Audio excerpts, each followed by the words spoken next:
जय Hind dear students. तो आज की हम सीरीज में स्टार्ट करेंगे most important one word substitution जो आपके जनरली हर एग्जाम में आते हैं।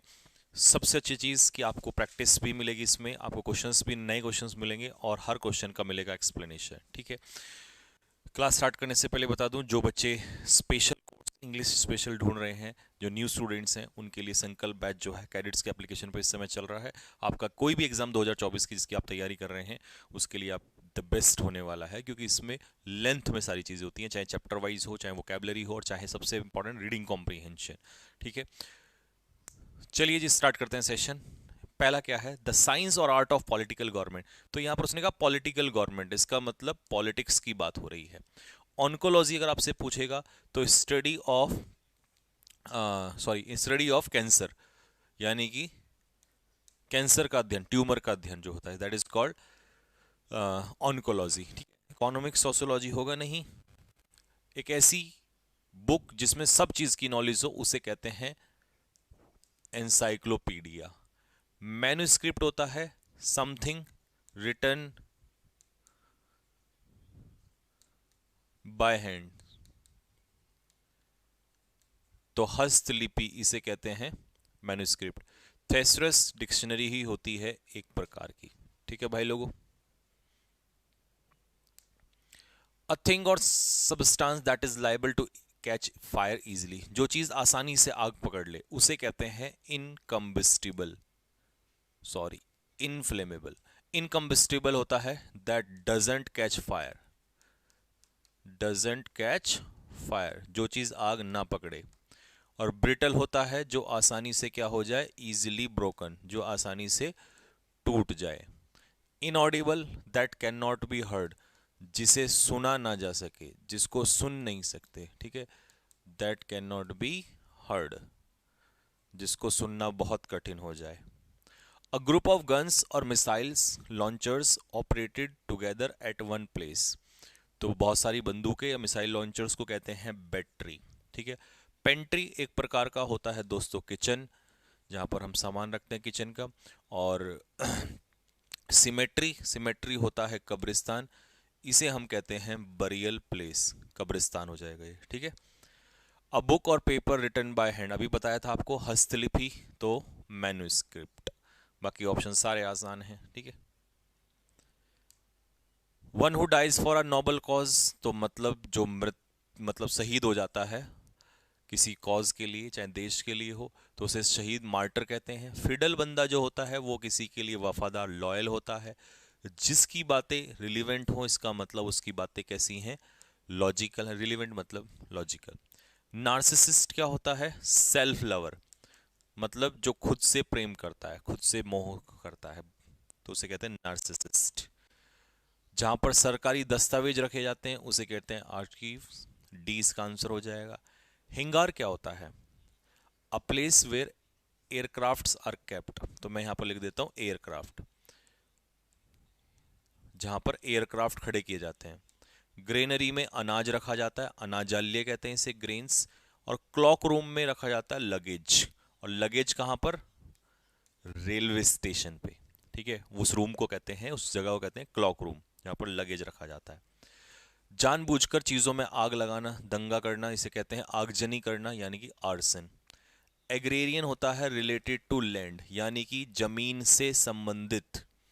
एम्बुश होता है हाइड एंड अटैक, छिपकर आक्रमण करना, ये स्पेशली आर्मी में इस्तेमाल होता है ये, है ना, एम्बुश वहां पर किया जाता है। और अपेक्स क्या होता है, अपेक्स होता है जेनिथ, जेनिथ का मतलब है हाईएस्ट पीक, हाईएस्ट पॉइंट, यानी कि चोटी, this is called apex. Supreme court जो है वो अपेक्स बॉडी है, तो यानी कि सुप्रीम, सर्वोच्च न्यायालय। मानवता से नफरत करने वाला, मिस मतलब हेट, तो उससे बना है मिसंथ्रॉप। अगर यहीं पर ही हेट की जगह मैं लवर कह दूं, वन हु लव्स मैनकाइंड, पूरा सेम रहेगा, तो ये हो जाएगा फिलंथ्रोपिस्ट। ऑल्ट्रिस्ट क्या होता है, one who helps others selflessly, निस्वार्थ भाव से जो दूसरों की सेवा करता है। और मेलीवोलेंट क्या होता है? देखिए, बेनीवोलेंट होता है चैरिटेबल, और अगर मेलीवोलेंट होगा तो ये हो जाएगा हार्मफुल। कोई चीज़ अगर मेलीवोलेंट है तो वो नुकसानदायक है आपके लिए। Someone who attacks cherished ideas और ट्रेडिशनल इंस्टीट्यूशंस, मतलब जो धार्मिक चीजों की तोड़फोड़ करता है उसे मूर्ति भंजक कहते हैं, आइकोनोक्लास्ट कहते हैं। ठीक है। आर्बिट्रेटर कौन होता है? आर्बिट्रेटर होता है मीडिएटर। मीडिएटर समझ में आ गया? जो दो पार्टियों के बीच में क्या करता है? डिस्प्यूट सॉल्व कराता है। मिसंथ्रॉप अभी बताया, hater of mankind. One who collects stamps, तो स्टैम्प्स इकट्ठे कौन करता है? फिलेटलिस्ट इकट्ठे करता है। कलेक्टर तो देखिए कोई भी कलेक्ट करने वाला है, किसी के लिए भी यूज हो सकता है। नार्सिसिस्ट अभी आपको बताया, सेल्फ लवर। न्यूमिस्मेटिस्ट ये क्या इकट्ठा करता है? स्पेशली कॉइन्स, ये कॉइन्स के लिए आ जाएगा। स्टडी ऑफ डिजीज यानी कि स्किन, सॉरी किसका? Study of different skin diseases, तो स्किन डिजीजेस पे काम जो होता है वो क्या होता है? डर्मेटोलॉजी, क्योंकि डर्म स्किन होता है ना, और इसी से बना है डर्मेटोलॉजिस्ट। न्यूरोलॉजिस्ट क्या होता है? Study of nervous system, nervous system का अध्ययन। एंड साइकोलॉजी तो माइंड आ गया। सेफोलॉजी ये इंपॉर्टेंट है, स्टडी ऑफ इलेक्शन पोल्स। ये पोल आते हैं ना कि भैया इस पार्टी ने इतने वोट जीते, इस पार्टी ने इतना वोट जीता, तो इसे कहते हैं सेफोलॉजी। ठीक है, तो इलेक्शन पोल्स का स्टडी करना इसे कहते हैं सेफोलॉजी। जो वॉयलेंट और हॉस्टाइल, उग्र, जैसे खेलने में भी उग्रता दिखाते हैं, कई क्रिकेटर देखा होगा आपने, विराट कोहली, तो इज एन एग्रेसिव प्लेयर। ऐसे ही नॉर्मल लाइफ में भी लोग ऐसे होते हैं, तो उसे एग्रेसिव पर्सन कहते हैं। आइडल, ये बंदा लेजी होता है, आलसी होता है, और कोई काम धंधा इसको नहीं होता, ये कोई काम नहीं करता है। Amiable, friendly. ठीक है। लवली तो ये सिंपल है, प्यारा। One who is not sure about God's existence, मतलब भगवान की एग्जिस्टेंस के बारे में जो श्योर नहीं होता है, जिसको ऐसा लगता है कि भगवान का एग्जिस्टेंस नहीं है इस दुनिया में, तो उसे कहते हैं एग्नोस्टिक। ठीक है।